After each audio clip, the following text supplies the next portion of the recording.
Mesdames, Messieurs, bonsoir. Voici les titres du journal. Le combat continue contre le Covid-19. Le gouvernement maintient une pression tous azimuts contre la pandémie. Mobilisation réitérée ce mercredi par le Premier ministre, chef du gouvernement, au cours de la concertation de l'immeuble Étoile. Le soutien continue pour une presse privée prospère au Cameroun. Le Comité national de subvention de la presse privée siège depuis ce mercredi à Yaoundé sur la table sans demande pour 240 millions. La lutte continue sans relâche contre le grand banditisme. Dans les filets des fins limiers de la région de l'Ouest, des trafiquants d'ossements humains. Voilà pour les titres.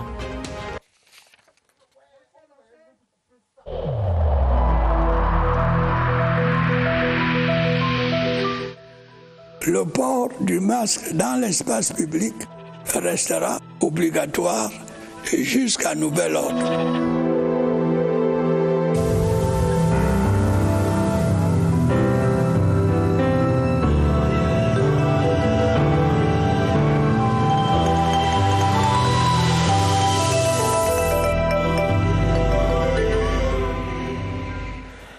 La pandémie persiste. Le gouvernement signe de nouvelles orientations ce mercredi. Quant à l'ouverture des frontières, la suite du rapatriement des Camerounais en difficulté à l'étranger ou encore l'apport de la pharmacopée traditionnelle dans la prise en charge des malades. Des sujets à l'ordre du jour de la réunion d'évaluation de la riposte gouvernementale ce mercredi. Réunion présidée en visioconférence par le Premier ministre, chef du gouvernement, Joseph John Gouté. La synthèse de ces travaux à l'immeuble Étoile, Laurentine Bokono. 2,3%, c'est le taux de mortalité du Covid-19 aujourd'hui au Cameroun, ce qui stabilise le taux de guérison des malades du coronavirus à un taux plus que respectable. De l'hommage rendu au personnel de santé pour leur engagement et leur abnégation. La troisième phase du plan gouvernemental des ripostes au Covid-19 consiste dès lors, selon le ministre de la Santé publique, Dr Manaouda Malachi, à contrôler et à stopper la transmission communautaire, notamment dans les régions les plus touchées, le centre, le littoral, l'est et l'ouest. Également dans la ligne de mire, la prise en charge qualitative des malades, dont le personnel soignant très affecté par la pandémie. Autre communication inscrite à l'ordre du jour, celle du ministre de la Recherche scientifique et de l'Innovation. Madeleine Tchente a entretenu la conférence interministérielle sur la contribution de la pharmacopée traditionnelle à la lutte contre le coronavirus. En dehors de ces deux sujets qui vont de pair, voici 3 mois, 2 semaines qu'a été rendue publique la décision de fermer nos frontières terrestres, maritimes et aériennes. Leur réouverture aujourd'hui est conditionnée par la finalisation du protocole de gestion des vols internationaux. Où en est-on à ce jour? Élément de réponse avec le ministre des Transports, Jean-Ernest Masséna Bibéhe. Celle-ci se complexifie avec la récente décision des pays membres de l'espace Schengen d'interdire à certains pays l'entrée sur leur territoire. S'agissant du rapatriement des compatriotes encore en difficulté à l'étranger, 701 personnes sont encore en attente. Selon le ministre des Relations extérieures, le jeune Belambela, un contingent de 162 compatriotes en provenance du Niger arrive ce soir à l'aéroport international de Yaoundé-Simaline. À date, 2085 compatriotes avaient déjà regagné le Cameroun. Pour la semaine prochaine, 6 pays sont programmés. Ainsi, le Premier ministre prescrit-il l'application des protocoles de gestion des passagers en prélude à la réouverture des frontières, le renforcement des dispositifs sanitaires aux frontières terrestres, maritimes et aériennes, l'exploitation minutieuse des opportunités offertes par la pharmacopée traditionnelle dans le protocole de soins administrés aux malades du Covid-19. Autant de mesures et bien d'autres prescrites par le Premier ministre chef du gouvernement Joseph John Gouté au terme de la réunion interministérielle de ce mercredi. De façon générale, les membres du gouvernement sont appelés à œuvrer au respect des mesures édictées le 17 mars 2020 par le chef de l'État. Il en sera ainsi jusqu'à leur levée formelle. Restons à l'immeuble Étoile pour les adieux de l'ambassadeur de Belgique au Premier ministre, chef du gouvernement. Son Excellence Stéphane D'Opagne, en fin de séjour, est allé dire sa satisfaction quant aux évolutions de la coopération entre Bruxelles et Yaoundé pendant sa mission. Et de son côté, Joseph Dion Ngouté, pour marquer la satisfaction du Cameroun, a offert un présent tout un symbole à son hôte du jour. Je vous propose à présent d'entendre le diplomate belge au sortir de cette audience dans un entretien avec Laurentine Bokono. Nous avons des relations très intenses, très anciennes et très variées. Nous avons une collaboration dans le domaine du développement qui est surtout axée sur certaines ONG locales, sur la coopération universitaire. Nous avons une collaboration dans ces dernières années dans le domaine de l'environnement aussi. Nous avons évidemment des relations économiques très intenses. Nous exportons vers le Cameroun autant que nous importons du Cameroun vers la Belgique, principalement du café, des bananes, du bois, des produits agricoles camerounais qui ont beaucoup de succès en Belgique. Je venais annoncer à Monsieur le Premier ministre, Son Excellence, la réouverture très prochaine de la section visa de l'ambassade qui avait été fermée pour cause de Covid, probablement début de la semaine prochaine pour les demandeurs de visa pour études. Donc toutes les informations à ce sujet-là seront très bientôt sur notre site internet. J'ai beaucoup aimé ce pays et les gens qui y vivent sont des gens avec qui j'ai eu des très bons contacts, très accueillants.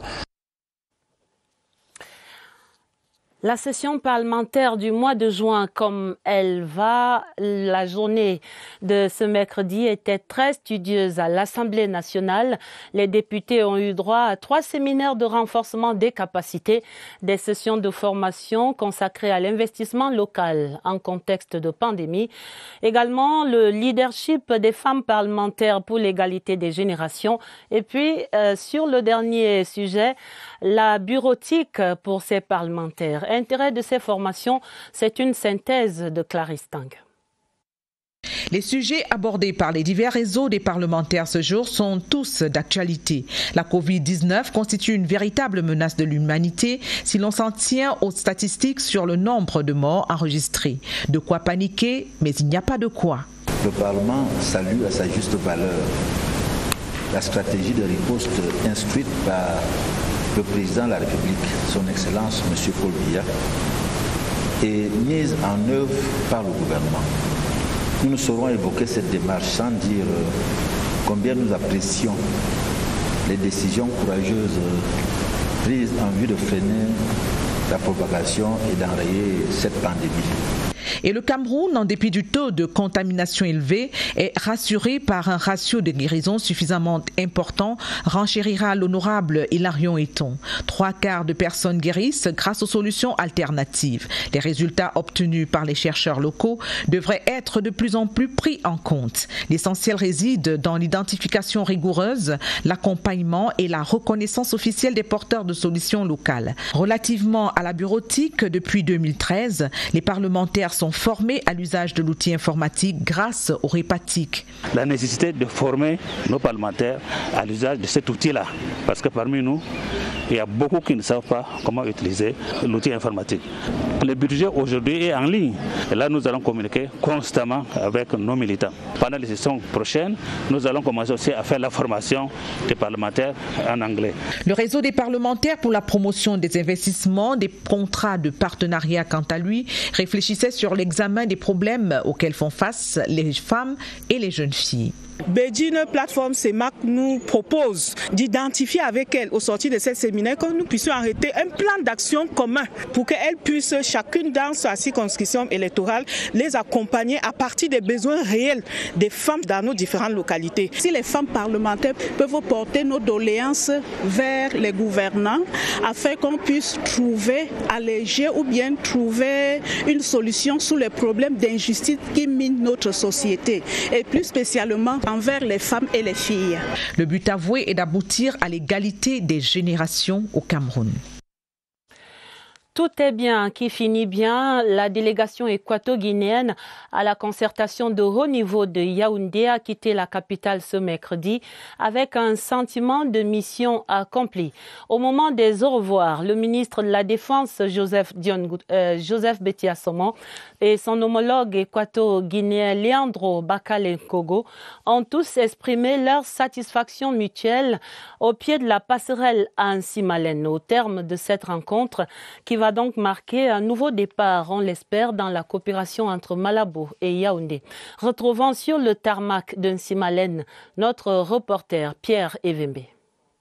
Le Cameroun et la Guinée équatoriale ont tellement de points en commun qu'il était impérieux pour les chefs d'État des deux nations de configurer les piliers de cette coopération historique. La défense, une base sur laquelle de nombreuses incompréhensions et velléités, notamment au niveau de la frontière, vont trouver des solutions durables. 72 heures de travaux intenses et méticuleux où la dextérité des ministres de la Défense des deux pays, appuyés sur le produit du brainstorming d'experts et chefs d'état-major des deux États, ont abouti à des perspectives favorables pour la suite.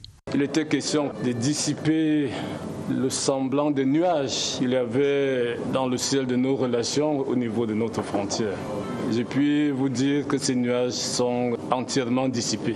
Le travail que nous allons continuer à faire actuellement, sous la très haute autorité de nos deux chefs d'État, sera de conforter et de consolider les acquis de cette réunion historique.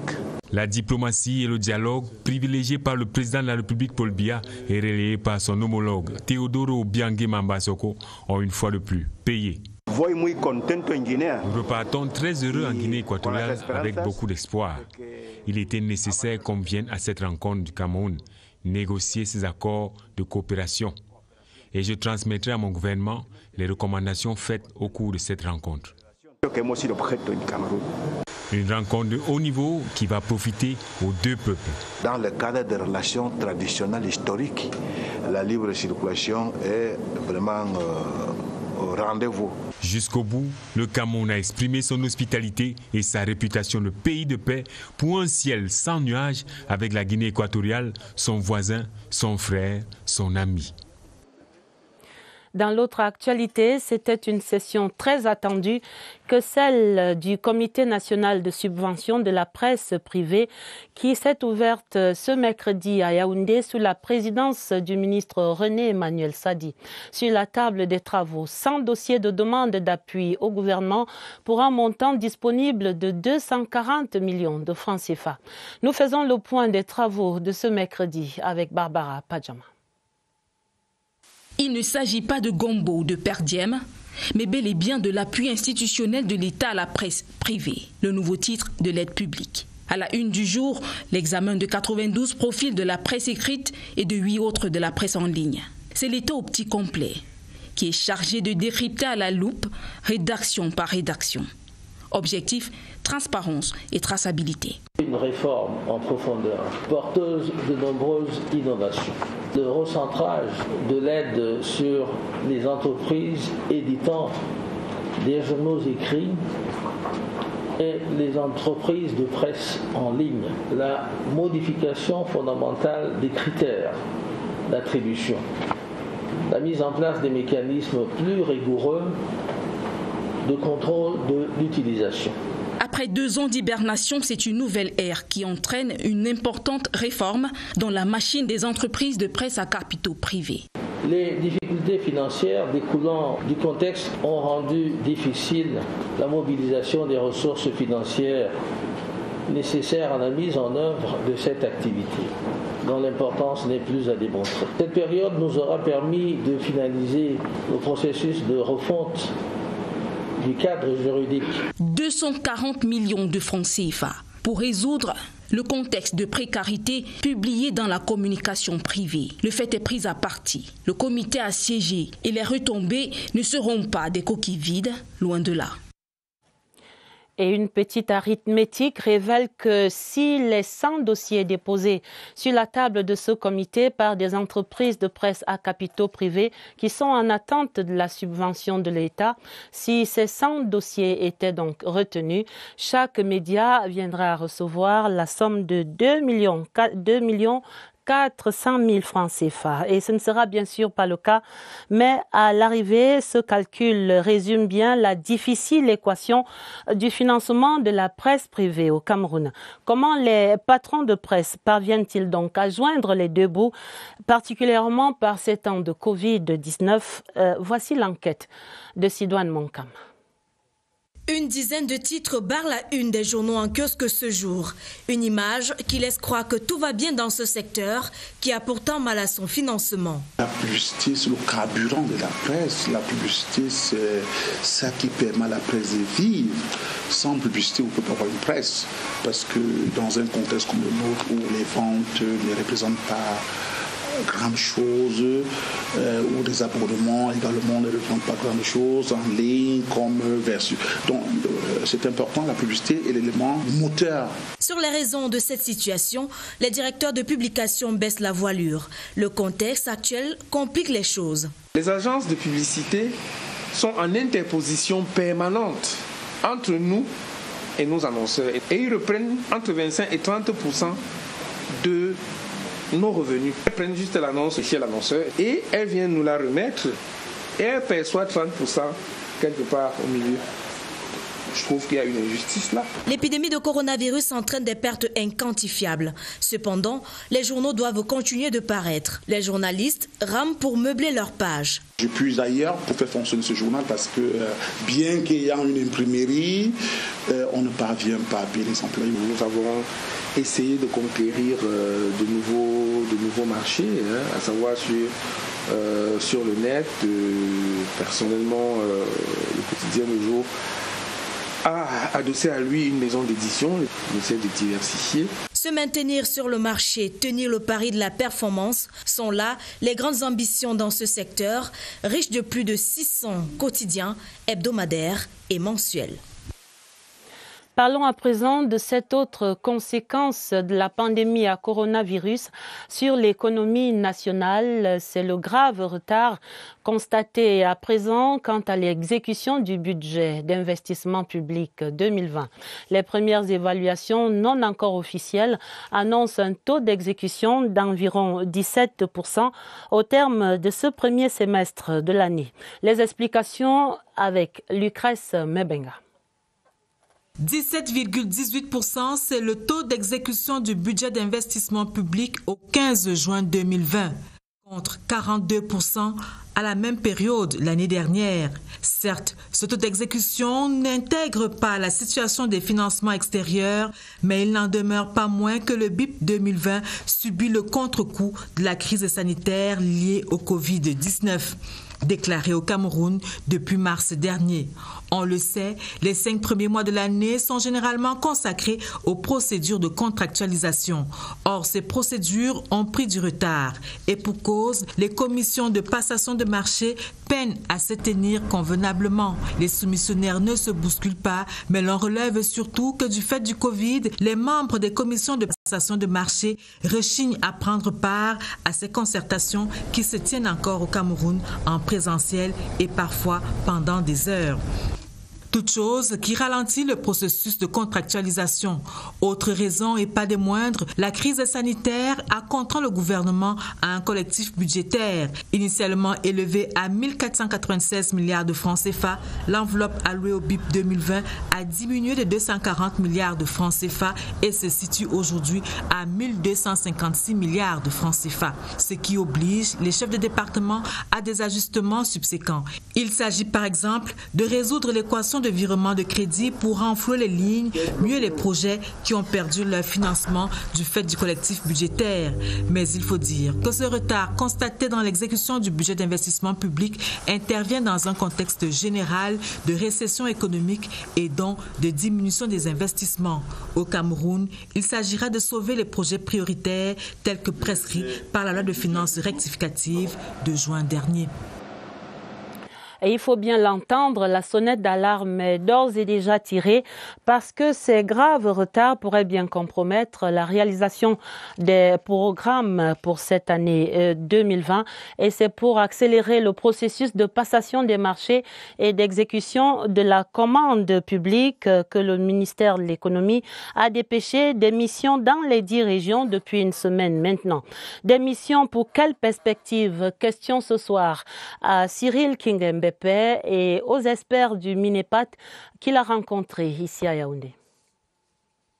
Le retard est désormais un fait réel dans l'investissement public au Cameroun, crise sanitaire oblige. Quelques jours après le 31 mai, délai de rigueur pour passer les commandes publiques, plusieurs projets restent sans suite. Au premier semestre, il y a beaucoup de projets qui sont en arrêt, dû justement à cette pandémie, et ils sont en train de faire un rapport à mi-parcours pour voir exactement en termes d'exécution ce qui a été fait. Le taux d'exécution ne peut pas être le même que les années antérieures à la même période. Il va forcément chuter. La brigade de contrôle du budget d'investissement public au ministère en charge de l'économie déploie ainsi des agents sur le terrain. Beaucoup de projets achèvent à peine leur passation. Les entreprises ne sont même pas encore mobilisées pour pratiquement 70% des projets. Et les projets pour lesquels la passation avait déjà été faite avant les mesures de restriction du gouvernement ont connu une démobilisation des entreprises. Les malfaçons, les manquements, les projets à l'abandon et ceux défaillants sont la cible de ces contrôleurs.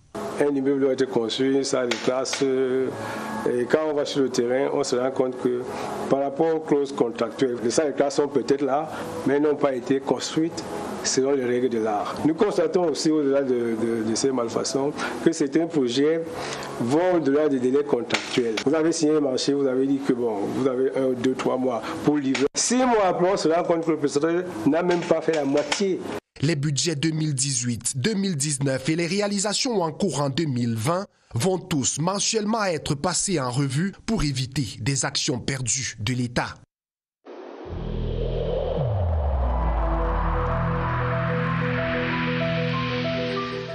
N'oublions pas que la négligence d'une seule personne peut nuire gravement à l'ensemble de la communauté.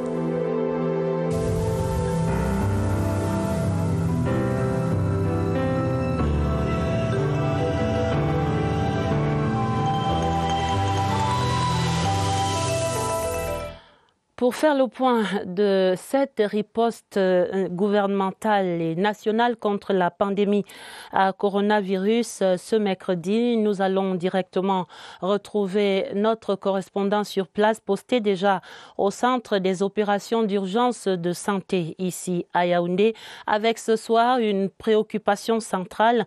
Comment le gouvernement prépare-t-il des examens sans Covid-19 dans les salles de classe? Et pour comprendre cette stratégie des ministres en charge du secteur de l'éducation, nous retrouvons donc Évariste et certainement ses experts de ce soir. Bonsoir Évariste.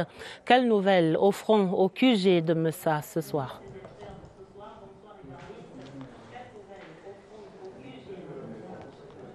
Bonsoir Adèle, je suis plutôt bien entouré par 2 ministères qui n'ont plus à démontrer leur notoriété. On se souvient bien de l'école à la télévision par le ministère des enseignements secondaires et par le ministère de l'éducation de base, les deux qui remontent au créneau ce soir, cette fois, pour préparer la fin d'année avec les examens. Comment ils se comportent là-bas? C'était la question centrale. Lors du point de presse de ce soir, je reçois, vous le voyez, je suis bien entouré par 2 dames. Madame Oba, à ma droite, directeur de l'orientation, de la vie et de l'assistance scolaire. Madame, cela est réputé, cela est connu. Vous êtes engagée à l'observance des mesures barrières. Comment cela fonctionne sur le terrain? Bien, les mesures barrières dans les structures des enseignements secondaires ont globalement été respectées, aussi bien par les élèves que les enseignants. Du lavage des mains au port des masques, en passant par la protection personnelle dans les ateliers, tout a été globalement bien observé. Nous sommes actuellement dans la phase de préparation des examens officiels et nous allons poursuivre la sensibilisation de l'observance de ces mesures barrières. Nous allons également sensibiliser sur des questions assez particulières des centres d'examen et concours. Je voudrais parler du respect de la distanciation dans les jurys d'examen. Je voudrais également parler de la désinfection des copies régulièrement, la désinfection des salles d'atelier, des outils et surtout le caractère obligatoire du respect des outils personnels dans les différentes structures d'examen. Merci. Madame, on le sait, vous avez été très proactive. Quand je parle de vous, je parle du ministère que vous représentez ici, tout autant que l'autre à ma gauche. Madame Épée Emilien, vous êtes chef unité de la recherche opérationnelle ici au COUSP. Comment cela fonctionne sur le terrain? Très bien. Nous avons été instruits d'accompagner le ministère de l'Éducation au respect des mesures barrières tout en accompagnant les enfants à l'école. Ça s'est bien passé parce qu'au retour de nos fiches épidémiologiques, nous enregistrons 5 cas d'enfants malades seulement sur 600 000 qui sont sujets aux examens cette année. Par contre, nous avons 13 enseignants. Donc, nous avons donc entrepris de ne pas avoir les enseignants malades dans les salles d'examen jusqu'à ce qu'ils aient produit un certificat de Covid négatif. Je me réjouis ici d'avoir la responsable au MINUSEC avec qui on a cheminé pour cet exercice et nous pensons que les examens peuvent se passer sans Covid et que la Covid n'a pas eu un impact différent avec la reprise des classes. Le plus réjoui peut-être, mesdames, c'est moi de vous avoir eu toutes les deux ce soir. Adèle, voilà comment les ministères des enseignements secondaires et ministère de l'éducation de base préparent les examens qu'on attend dans quelques jours. À vous l'antenne. Merci Évariste. Chassez donc rapidement ce chat dans votre gorge. On vous le souhaite. Merci à mesdames Bernadette Mbia et Emilienne Épée pour ces précisions sur la stratégie gouvernementale pour des examens 2020 sans Covid-19 et nous croisons les doigts pour nos tout-petits. La suite du journal est aux valeureuses forces de défense nationale, la patrie reconnaissante. La persistance de ce Covid-19 n'a guère eu raison de la traditionnelle cérémonie de remise des épaulettes et galons organisée dans les casernes ce 1er juillet dans le strict respect des mesures barrières. Notre reporter Pierre Evembe raconte ici la cérémonie à la gendarmerie nationale à Yaoundé. Pas de foule, pas de longue file de récipiendaires, pas de grands espaces et grands jours pour ces officiers, sous-officiers militaires du rang, mais la même ferveur dans les cœurs. Salle des actes de la gendarmerie nationale, le coronavirus n'arrête pas la progression du mérite des officiers qui ont contribué au rayonnement de ce corps d'élite. Le colonel Minabou, directeur central de la coordination adjoint, représentant du secrétaire d'État à la Défense chargé de la gendarmerie, a salué le professionnalisme et la constance des prouesses de ces soldats qui ont bénéficié de la confiance du chef de l'État, chef des forces armées. Je suis à 30 ans de service. Beaucoup de mes camarades sont partis. Et si nous autres, nous sommes encore là aujourd'hui, nous ne pouvons que rendre grâce à Dieu. Je remercie beaucoup le haut commandement qui a pensé qu'aujourd'hui je sois promu chef d'escadron. Je vais de plus en plus travailler avec honneur et fidélité. Chaque direction, chaque unité sur l'ensemble du territoire a mis sur pied un dispositif adéquat à donner en toute sécurité du galon aux sous-officiers honorés par le ministre de la Défense.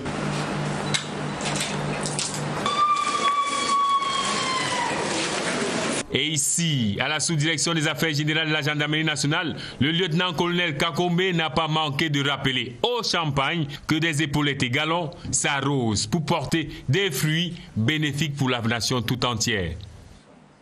Même reconnaissance, mêmes honneurs pour des personnels militaires promus au grade supérieur à travers les régions. Dans le Nord, par exemple, les cérémonies de ce 1er juillet n'ont guère dérogé aux restrictions imposées par la crise sanitaire. Retrouvons à Garoua, Claver Pascal Ndanga. Respect des mesures barrières contre le coronavirus de rigueur dans l'ensemble des casernes de la région du Nord, ces cérémonies de port de galon se sont voulues sobres mais riches en symboles.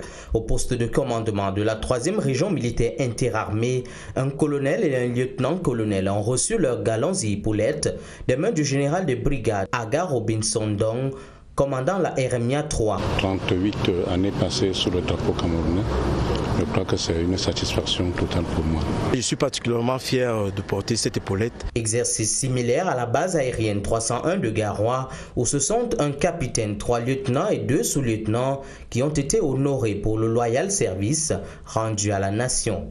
Au bataillon de commandement et de soutien numéro 3, 2 capitaines, un sous-lieutenant, 3 adjudants-chefs, un caporal-chef et un caporal étaient à l'honneur. Une reconnaissance des efforts et sacrifices quotidiens qui appellent à de nouveaux défis pour les promus tout heureux dans la mission de préservation de la paix, la sécurité et l'intégrité territoriale de notre pays. Dans le Nord-Ouest, ces cérémonies de remise des épaulettes et des galons au personnel promu et au grade supérieur ont créé l'ambiance dans la ville de Bamenda ce 1er juillet.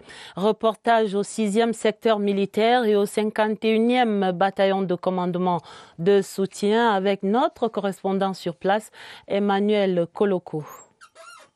Mise en place des hommes et mise en place du drapeau pour débuter la cérémonie du port de galon au 6e secteur militaire à Bamenda. Un moment d'engagement pour les 2 promus. La loyauté et beaucoup de services à la nation. Dans toute chose, le temps prévu par Dieu est meilleur. Je suis content.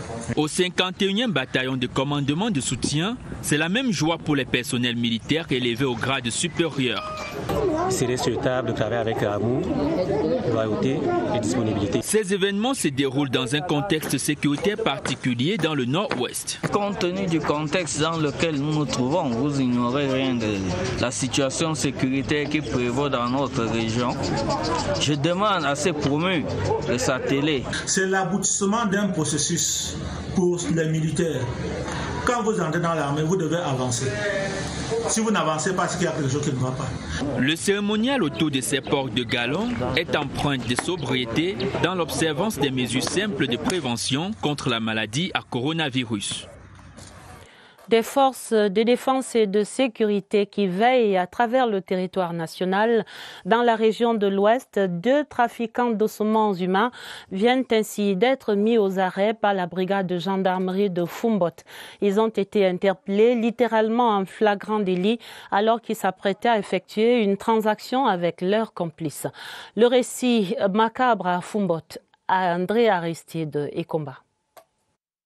Les ossements humains dissimulés dans 2 valises, c'est là le résultat de l'enquête menée par la brigade de gendarmerie de Fumbot qui a procédé à l'arrestation de 2 trafiquants sur le point de conclure leur transaction. Sinclair Lonti, 30 ans, est l'acheteur. Aminou Fundiki Fakwo, 26 ans, le vendeur. Ils ont été interpellés à l'issue d'une opération qui a bénéficié de l'assistance technique de l'AGA, une organisation non gouvernementale spécialisée dans l'application des lois sur la faune. Les mêmes sources indiquent que les 2 jeunes gens voulaient vendre les squelettes pour près de 40 millions de francs CFA. Nous avons pu pénétrer ce vaste réseau et nous avons pu mettre la main sur ces 2 suspects. C'est la 2e fois en 2 mois que les trafiquants du même genre sont arrêtés à Fumbot. Déjà, 3 avaient été mis sous les verrous en mai dernier et condamnés à 5 ans d'emprisonnement ferme. L'absentéisme attribué au Covid-19 dans les administrations.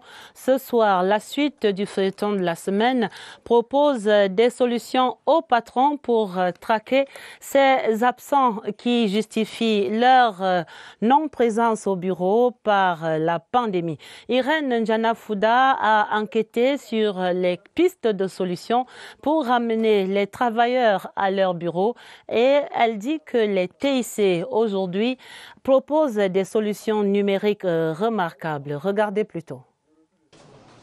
Des bureaux inoccupés appartenant aux serviteurs de l'État qui se masquent derrière le coronavirus pour rester confinés dans le registre des abonnés absents de leur poste de travail, ce qui augmente le volume de travail de certains de leurs collègues contraints et forcés de briller par leur présence avec l'obligation de résultat.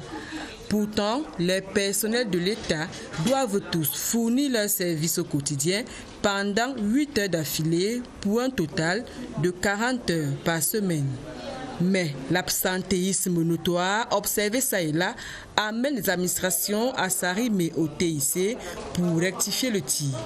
La mise en place d'un dispositif biométrique où le personnel est pointé en arrivée et en sortie pour vérifier si le personnel effectue effectivement ces 8 heures de temps de travail. En dehors du pointage biométrique en vigueur dans plusieurs ministères, d'autres solutions émergent du numérique pour que les absents victimes de la rotation des personnels prennent une part active aux charges administratives. Le télétravail, les vidéoconférences, les échanges à travers les plateformes numériques. Il y a également une messagerie interne. La solution Zoom pour permettre à tous les collaborateurs de rester connectés avec le monde du travail. Tous les directeurs et tous les sous-directeurs sont connectés par l'application Skype. Nous envisageons d'étendre cette application jusqu'au niveau des chefs de service. Par mesure de prudence, le respect de la distanciation sociale est appliqué pour limiter les risques de propagation du coronavirus au lieu de service. Mais les petits malins sautent sur l'occasion pour ne plus jamais occuper les places assises. Et c'est là où le bas blesse. Contre le Covid-19, la France et le Cameroun envisagent maintenant une collaboration soutenue par la fabrication des médicaments et la disponibilité des tests coronavirus. L'ambassadeur, son Excellence Christophe Guilou, et Madame le ministre Madeleine Tchenté de la Recherche scientifique posaient donc ce mercredi les jalons de cette coopération. D'autres précisions, Elvire Nina Galim. Pas de répit pour l'ennemi planétaire. De nouvelles stratégies s'intensifient. La France et le gouvernement camerounais se retroussent à nouveau les manches pour lutter efficacement contre la pandémie à coronavirus. L'on vise la fabrication des médicaments, de leurs dérivés ainsi que des tests, vaccins et médicaments améliorés. On a déjà consacré environ 7 milliards de francs CFA à la lutte aux soins pour la Covid-19. Le deuxième domaine, c'est le domaine financier, puisque la France a beaucoup plaidé pour que le Cameroun puisse bénéficier d'un moratoire sur le remboursement de sa dette. Troisième domaine, c'est celui qu'on est en train d'aborder ici. On verra quels sont les domaines dans lesquels on va pouvoir renforcer la collaboration entre le Cameroun et la France. Il est en outre prévu au cours de cette concertation le renforcement des capacités du Cameroun pour une riposte efficace contre la maladie à coronavirus et d'autres pathologies. Une véritable union sacrée face au Covid-19. Issa Chiroma Bakari, le ministre de l'Emploi et de la Formation professionnelle, recevait ce mercredi en audience le coordonnateur du réseau des parlementaires pour le volet diaspora. Au centre des échanges entre ces deux hommes, les opportunités qu'offre la diaspora pour développer le Cameroun. Je vous propose d'écouter ici les explications du député Louis-Henri Ngacha, le coordonnateur de ces réseaux, dans une interview avec notre reporter Laurence Okalia. Nous avons des enfants du Cameroun qui sont à l'extérieur, qui ont une expertise avérée sur tout un tas de sujets, dans beaucoup de domaines, et qui pourraient apporter leur contribution pour le développement de ce pays. Il n'est par exemple pas admissible qu'il y ait des grands chantiers au Cameroun, des grandes entreprises qui viennent, gagnent des marchés importants, recrutent de la main-d'œuvre étrangère, alors que nous avons des enfants du Cameroun qui sont expérimentés et qui ont de l'expertise dans ce domaine. Nous repartons très très heureux parce que le ministre nous a compris. Il a même décidé de mettre à notre disposition des cadres de son ministère pour nous aider. Nous allons nourrir le ministère avec une banque de données, c'est-à-dire que nous allons répertorier tous nos enfants qui sont à l'extérieur, les métiers qu'ils exercent, pour mettre à la disposition du ministère de manière à ce que le ministère, en cas de besoin, sache que non, nous avons des compétences dans tel domaine, dans tel pays ou tel autre pays. L'agence de promotion des investissements tenait hier mardi ici à Yaoundé la 33e session de son conseil d'administration, des travaux présidés par le professeur Diana Acha Mofor. Elle est le président du conseil d'administration de cette instance, l'API, des travaux pour valider les réalisations de l'exercice budgétaire 2019. Roland Camille Soumbi de CRTV Centre avec le docteur Diana Acha Mofor. Il ressort de ces assises tenues en visioconférence que l'agence de promotion des investissements améliore l'environnement incitatif et favorable aux investissements au Cameroun. Elle promeut l'image de marque du Cameroun à l'étranger et attire les investisseurs au pays. Ceci est perceptible à travers les partenariats. L'assemblage de voitures, de partenariats entre les investisseurs qui cherchent les financements et les institutions financières qui pouvaient les financer. La mise en œuvre des directives budgétaire n'a pas été possible pour plusieurs raisons. Non seulement c'était une année difficile pour le Cameroun, mais aussi c'était la première fois que l'API devait bénéficier de la loi votée par l'Assemblée nationale pour que l'API puisse bénéficier des contributions des crédits fonciers. Dès lors, l'agence de promotion des investissements a une vision pour l'avenir. Faire une évaluation de ceux qui ont effectivement investi, ils font le suivi pour voir les niveaux des investissements. On est très fiers de notre direction générale. On va parler des investissements réels et des emplois réels. Aussi, l'API entend-elle accueillir, assister et orienter les investisseurs dans toutes les étapes de la mise sur pied des projets d'investissement. Avant la page des sports, je signale ces 3 télégrammes de félicitations du président de la République, son Excellence Paul Biya. Des télégrammes signés à l'occasion de la célébration de la fête nationale de 3 pays amis. Des courriers qui vont vers le Rwanda à son Excellence Paul Kagame, au Burundi à son Excellence Évariste Ndayishimiye, le tout nouveau président élu, et vers le Canada à son Excellence Julie Payette, la gouverneure générale. La page des sports, et je vous invite à reparler de ces résolutions du comité exécutif de la Confédération africaine de football, la CAF, en conclave hier mardi. On sait désormais que le CHAN 2020 et la CAN 2021 sont reportés respectivement en 2021 et 2022. Ce soir, au journal, quelques experts analysent ces nouvelles perspectives pour le Cameroun, et c'est dans ce reportage de Joseph Gouet à Manding. Il n'y avait pas d'autre choix pour la CAF en raison de la pandémie du coronavirus. Les reports des compétitions africaines sont justifiés. Le Cameroun, pays organisateur, doit s'ajuster dans la préparation de ses footballeurs engagés au CHAN. Avec les recommandations de la CAF, il y a une reprise progressive. Ça va prendre 2 à 3 semaines. Ça veut dire qu'avant la reprise effective de l'entraînement, à proprement parler, qui dure 6 semaines, il faut consacrer 3 semaines pour faire les tests médicaux pour près de 1700 joueurs dans le championnat Elite 1 et d'Elite 2. Puis ce sont nos joueurs là dont nous aurons besoin pour qu'ils soient prêts pour la compétition. Pour ce qui est de la CAN, son décalage est un bonus pour son organisation. Ça permettra au Cameroun d'aller au plus profond, simplement en termes de finition, par rapport à ces stades-là, que ce soit celui de Garoua ou encore que ce soit le complexe d'Olembe. On donne le temps au Cameroun justement d'aller dans les méandres, dans les détails de ce complexe-là et de pouvoir simplement le terminer. Tout compte fait, le Cameroun se réjouit d'organiser toutes ces compétitions. Les infrastructures sont là, nous avons largement dépassé les exigences de la CAF. Nous avons 7 stades, il y en faut 6. Certains même disent que c'est trop, mais c'est jamais trop pour le football, c'est jamais trop pour le sport. Pour les jeunesses et pour l'avenir, c'est important. Encore quelques mois, les amoureux du football vont se replonger dans de vives émotions. Nous ne perdons rien à attendre. Et voilà qui met un terme à ce 20h30, édition du journal préparé avec la collaboration de Cyril Kingembepe et de Augusta Ngononga. Vous aurez un autre journal sur cette antenne à minuit. Il vous sera présenté par Gilbert Ongene et Dieudonné Sra. Retrouvez immédiatement après le journal le magazine intitulé « Au nom de la colère des ancêtres ». Nous vous quittons encore ce soir sur ces rappels présidentiels contre le Covid-19 en vous souhaitant une excellente soirée sur la CRTV. Nous vous disons prenez soin de vous et à demain 20h30.